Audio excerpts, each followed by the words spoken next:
நேற்று நம்ம சோஷியலுக்கான வீடியோ பார்த்தோம். இன்றைக்கி சயின்ஸில் எதெல்லாம் படித்தா பாஸ் ஆகலாம் அப்படின்னு பார்க்கலாம். ஃபர்ஸ்ட் பார்ட் 1 எடுத்துக்கிட்டோம் அப்படின்னா சூஸ்க்கு நம்ம எதெல்லாம் படிக்கணும் பார்த்தோன்னா புக் பேக்கில் இருக்க 1 மார்க்ஸை நல்லா தரவாக படிச்சுக்கணும்.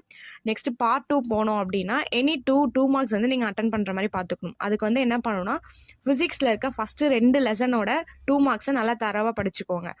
அதே மாதிரி கெமிஸ்ட்ரியில் இருக்க ஃபஸ்ட்டு 2 லெசனை வந்து நல்லா தரவாக படிச்சுக்கோங்க. இதை படிக்கும்போது கண்டிப்பாக உங்களால் மோர் தென் 2வே அட்டன் பண்ண முடியும். பட் நான் 2 தான் சொல்லியிருக்கேன். 2 2s are 4 மார்க். இதை வந்து ஈஸியாக அட்டன் பண்ணிடலாம். நெக்ஸ்ட் பார்ட் 3 எடுத்துக்கிட்டோம் அப்படின்னா இதுலேயும் அதே விஷயம் தான் நம்ம வந்து மெயின்டைன் பண்ணணும். இதுலேயுமே ஃபிசிக்ஸில் இருக்க இம்பார்ட்டன்ட் கொஷின் படிங்க, இல்லை அப்படின்னா கெமிஸ்ட்ரியில் இருக்க இம்பார்ட்டன்ட் கொஷின் படிங்க. அப்படி படிக்கும்போது ஒரு 4 மார்க் ஈஸியாகவே அட்டன் பண்ணிடலாம். அப்புறம் பார்ட் 4 எடுத்துக்கிட்டோம் அப்படின்னா ஒன்றும் ஃபிசிக்ஸில் இருக்க 7 மார்க்ஸ் இம்பார்ட்டன்ட் கொஷின்ஸ் சொல்கிறேன்.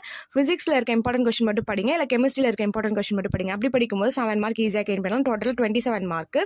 தியரியில் 27 எடுங்க, ப்ராக்டிக்கலில் 25 மார்க்கும், டோட்டலாக 52 மார்க்ஸ். இது